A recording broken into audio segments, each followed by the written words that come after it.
Selamat datang saudara-saudari. Hari ini kita mau bersambung dalam Kejadian babak ke-19, iaitu dosa Sodom. Mari kita bermula. Apabila dua malaikat itu tiba di Sodom pada petang itu, Lot sedang duduk di pintu gerbang kota. Sebaik sahaja dia nampak mereka, dia bangun dan pergi berjumpa dengan mereka. Dia bersujud di hadapan mereka dan berkata, "Tuan-tuan, sila singgah di rumah saya.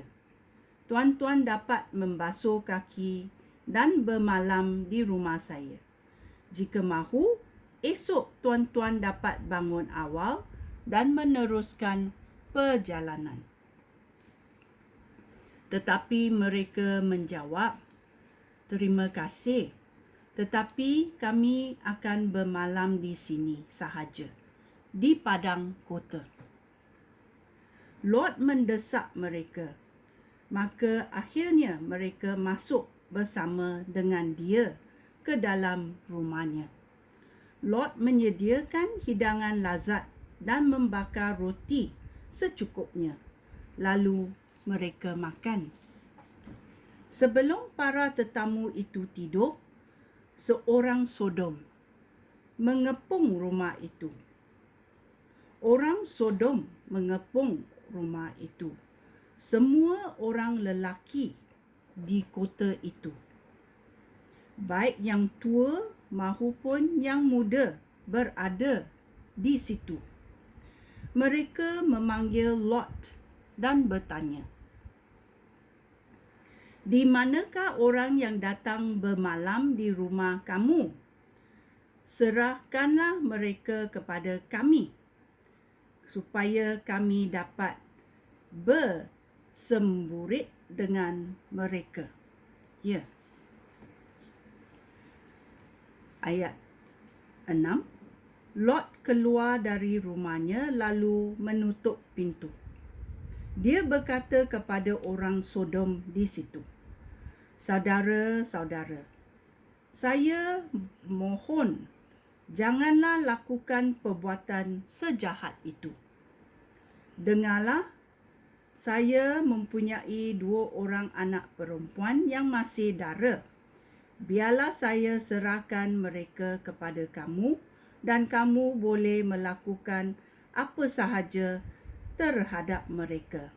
Tetapi janganlah apa-apakan tetamu saya, kerana saya wajib melindungi mereka." Tetapi mereka berkata, "Pergilah, engkau orang asing, mahu mengarah kami? Pergi. Jika tidak, kami akan mengajar engkau lebih berat daripada mereka." Kemudian mereka menolak Lot dan maju untuk memecahkan pintu. Tetapi kedua-dua tetamu itu menghulurkan tangan dan menarik Lot masuk ke dalam rumah, lalu menutup pintu. Selepas itu mereka membutakan semua orang yang berada di luar, sehingga orang ramai itu tidak dapat mencari pintu rumah.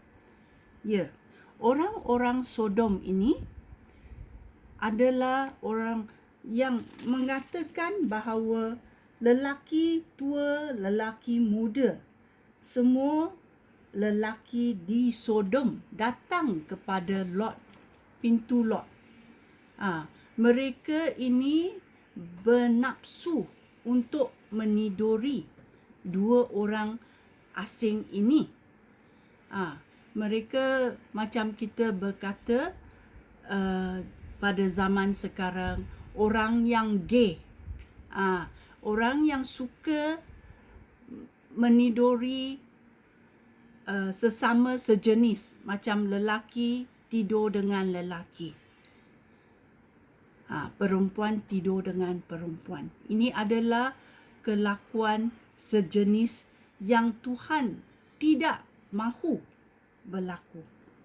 Dan dalam zaman Lot di Sodom dan Gomora, banyak yang berlaku sejenis macam ini.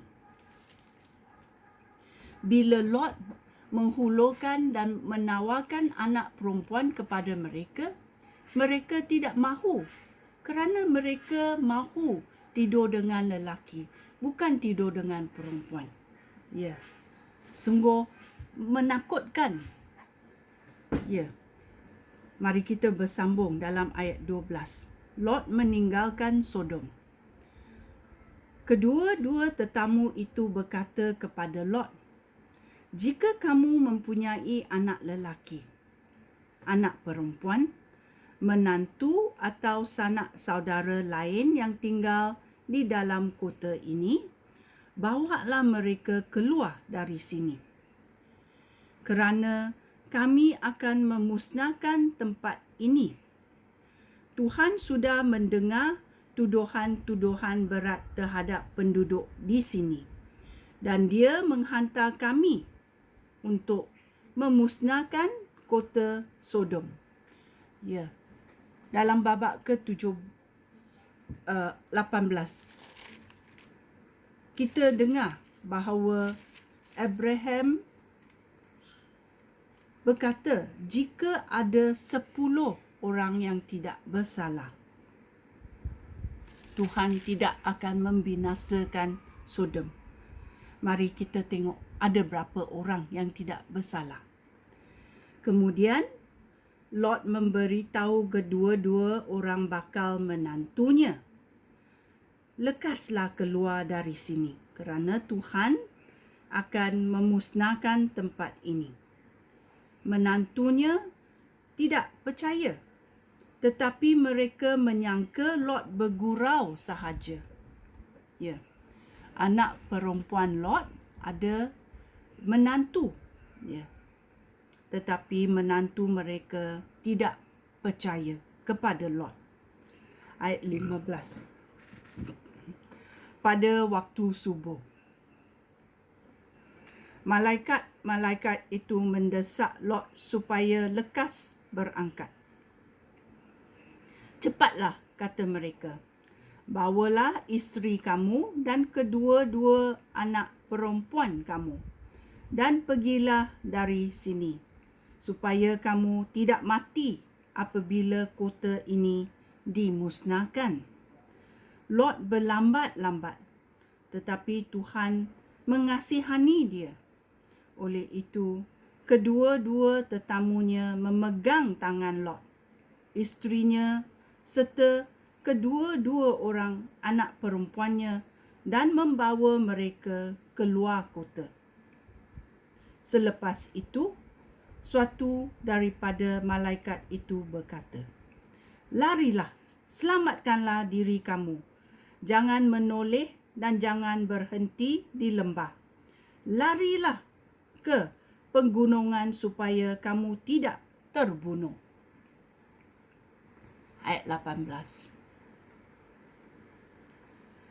Tetapi Lot menjawab, "Janganlah suruh kami lari ke pegunungan. Memang Tuan sudah banyak menolong saya dan menyelamatkan saya. Tetapi pegunungan itu terlalu jauh. Jangan-jangan bencana akan menyusuli saya dan saya akan mati sebelum tiba di sana. Lihat, ada kota kecil yang tidak jauh dari sini. Benarkanlah saya lari ke sana supaya selamat." Malaikat itu menjawab, "Baiklah, aku tidak akan memusnahkan kota itu. Cepat, larilah. Aku tidak dapat berbuat apa-apa sebelum kamu sampai ke sana." Oleh itu, Lot mengatakan kota itu kecil, maka kota itu dinamakan Zoar. Ya. Mengapa Lot melambat-lambatkan? Kerana mereka sudah tinggal di Sodom seberapa lama.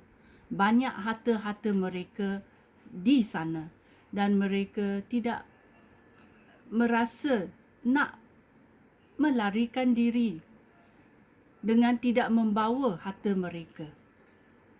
Ya, ini berlaku sehingga malaikat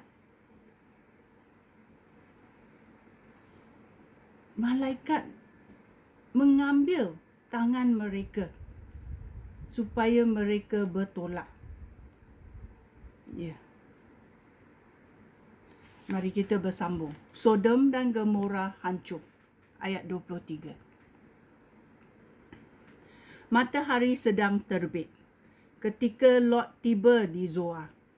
Tiba-tiba Tuhan menurunkan hujan belerang yang berapi ke atas Sodom dan Gomora. Kedua-dua buah kota itu dimusnahkan, termasuk seluruh lembah dan semua tumbuh-tumbuhan serta penduduk di situ.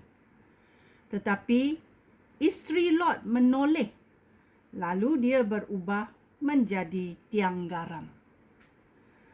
Awal pagi esoknya, dengan tergesa-gesa, Abraham pergi ke tempat dia berdiri di hadapan Tuhan sehari sebelumnya. Dia memandang ke arah Sodom dan Gomora serta seluruh lembah itu. Lalu nampak kepulan asap naik dari kawasan itu, seperti asap dari relau yang besar. Pada masa Allah memusnahkan kota-kota di lembah tempat Lot tinggal dahulu, Allah ingat akan Abraham dan menolong Lot melarikan diri. Ya. Kita tahu berapa orang yang keluar dari Sodom? Hanya 3 orang. Lot dan 2 orang anak perempuannya. Isteri Lot keluar, tetapi dia memandang kepada tanah air yang dia tinggal di Sodom dan dia menjadi tiang garam dan mati. Ya, hanya 3 orang yang keluar dari Sodom. Apalah akan terjadi? Kita tahu dalam cerita Nuh, hanya 8 orang yang diselamatkan dalam betara itu. Dan sekarang di Sodom hanya 3 orang. Ya, sungguh mengerikan. Ya, asal usul orang Moab dan orang Amon. Ayat 30. Oleh sebab Lot berasa takut tinggal di Zoar, dia bersama dengan kedua-dua orang anak perempuannya pergi ke pegunungan dan tinggal di dalam gua. Anak perempuan yang sulung berkata kepada adiknya, "Ayah semakin tua dan tiada seorang pun di seluruh negeri ini yang dapat mengawini kita supaya kita mempunyai anak. Marilah kita membuat ayah mabuk. Lalu kita tidur dengan dia supaya kita mendapat anak daripadanya." Pada malam itu mereka memberi bapa mereka minum wain. Lalu anak perempuan yang sulung bersetiduran dengan bapaknya. Tetapi bapaknya terlalu mabuk sehingga dia tidak tahu apa-apa pun yang berlaku.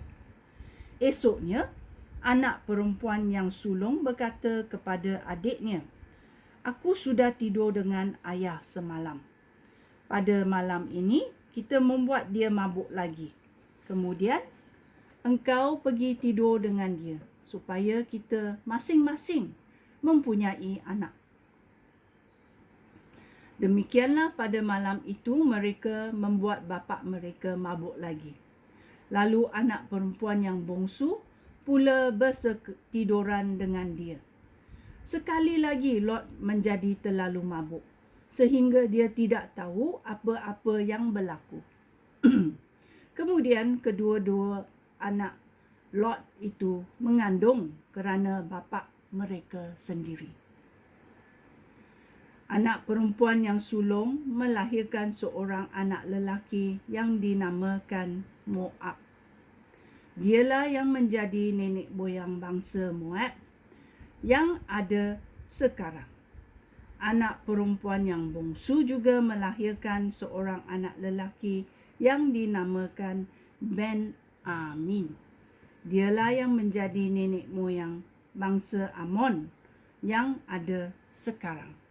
Ya, bila kita tinggal di tempat yang tidak berfikiran betul, teladan orang menjadi jahat, fikiran mereka menjadi jahat. Macam anak-anak perempuan Lot. Mereka tidak menengok kepada tempat yang luas. Mereka hanya berfikir sekarang apa akan terjadi. Kerana teladan di Gomora dan Sodom mengakibatkan mereka berfikir macam itu. Dan berlakulah asal usul orang Moab dan orang Amon di dunia ini. Kerana dua orang anak perempuan Lot meniduri bapa mereka. Ini tidak harus berlaku, tetapi berlaku. Tercatat dalam Alkitab. Ya, ini apa terjadi kepada bangsa-bangsa ini. Okey, sekian. Terima kasih. Shalom.